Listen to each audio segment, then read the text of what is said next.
కలుగునుగాక. క్రీస్తునందు ప్రియ దేవుని బిడ్డలారా, ప్రభువైన యేసు క్రీస్తు పరిశుద్ధ నామములో మీ అందరికీ ఉదయకాల శుభములు తెలియచేయచ్చు ఉన్నాను. ఈ దినమంతయు మీకు మీ కుటుంబానికి దీవెనకరముగాను ఆశీర్వాదకరముగాను దేవుడు అనుగ్రహించాలని మీ కొరకై ప్రార్థిస్తూ ఉన్నాను. నేటి దినం కొరకు ఏర్పాటు చేయబడిన దేవుని వాక్యము కీర్తనల గ్రంథం 105వ సంకీర్తన 37వ వచనం. వారి గోత్రములలో నిస్సత్తువ చేత తొట్రిల్లు వాడొకడైనను లేకపోయెను. ప్రియులరా, నేటి దినం కొరకు ఏర్పాటు చేయబడిన ధ్యానాంశము బలహీనతకు స్వస్తి. ప్రియులరా, ఇజ్రాయేలు ప్రజలు ఐగుప్తు బానిసత్వంలో ఉన్నారు. వారు కఠినముగా శిక్షింపబడుట వలనను దివారాత్రులు చాకిరి చేయుట వలనను నీరసించిన స్థితిలో దేవుడు వారిని వెలుపలకు రప్పించాడు, కనాను వైపు నడిపించాడు. వారిలో బలహీనుడొక్కడైనను లేకపోయెను అని బైబిల్ చెప్తుంది.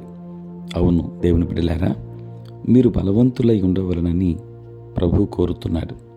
మీరు ఏ విధము చేతనైనను బలహీనులగుట ఆయనకిష్టం లేదు. ఆనాడు ఇజ్రాయేలీలను బలవంతులుగా కాపాడిన దేవుడు పక్షపాతి కాడు. నేడు మిమ్మును బలవంతులుగాను దృఢమైన వారుగాను నిలబెట్టుటకు ఆయన శక్తిమంతుడై ఉన్నాడు. ప్రియులారా, మన దేవుడు బలవంతుడు, శక్తిమంతుడు. మనము కూడా ఆయన వలె ఉండవలనని పరమ తండ్రి కోరుతున్నాడు. మనము బలవంతుని కుమారులము కదా. యవ్వన కాలమందు పుట్టిన కుమారులు బలవంతుని చేతిలోని బాణము వంటి వారు అని 127వ సంకీర్తన 5వ వచనంలో చూస్తాం. దేవుని బిడలారా, బలహీనతలను ఎదిరించండి. బలహీనత సొమ్మసిల్లుట మిమ్మల్ని జయించటానికి చోటియవద్దు. అధైర్యాన్ని బట్టి సొమ్మసిల్లవద్దు.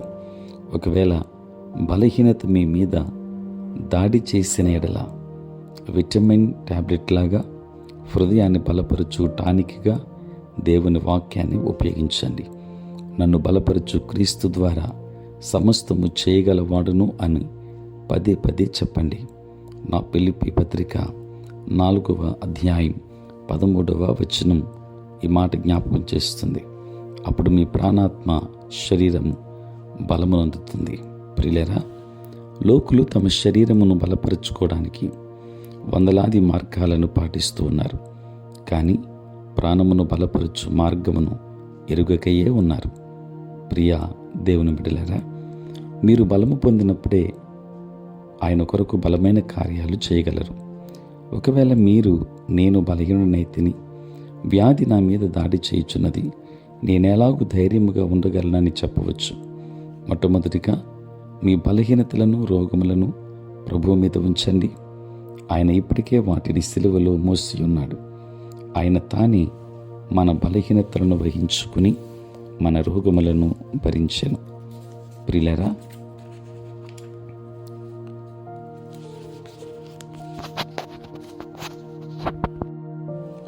ఆయన పొందిన గాయముల చేత మనకు స్వస్థత కలుగుచున్నది అని యెషయా గ్రంథం 53వ అధ్యాయం 5వ వచనంలో మనం చూస్తాం. కాబట్టి పూర్ణ హృదయముతోనూ పూర్ణ బలముతోనూ ప్రభువును స్తుతించండి. అప్పుడు ఆయన మిమ్మను బలపరచును. మీరు అంతరంగ పురుషుని యందు శక్తి కలిగి ఆయన ఆత్మ వలన బలపరచబడునట్లుగాను ప్రార్థించుచున్నాను అని ఎఫెసీ పత్రిక 3వ అధ్యాయం 15వ వచనంలో మనము స్పష్టంగా చూస్తాం.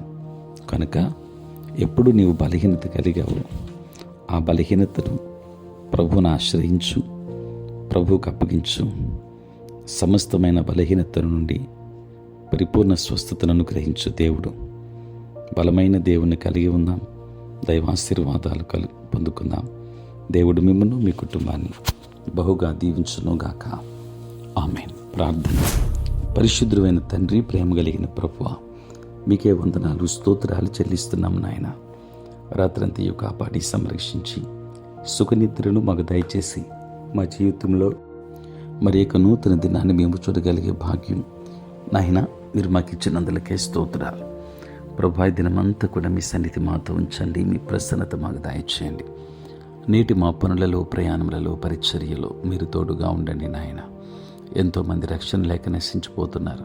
వారికి రక్షణ భాగ్యాన్ని ఇవ్వండి. అనారోగ్యంతో ఉన్న వారికి ఆరోగ్యాన్ని ఇవ్వండి. సమస్యలతో ఉన్న వారికి సమాధానమును దయచేయండి.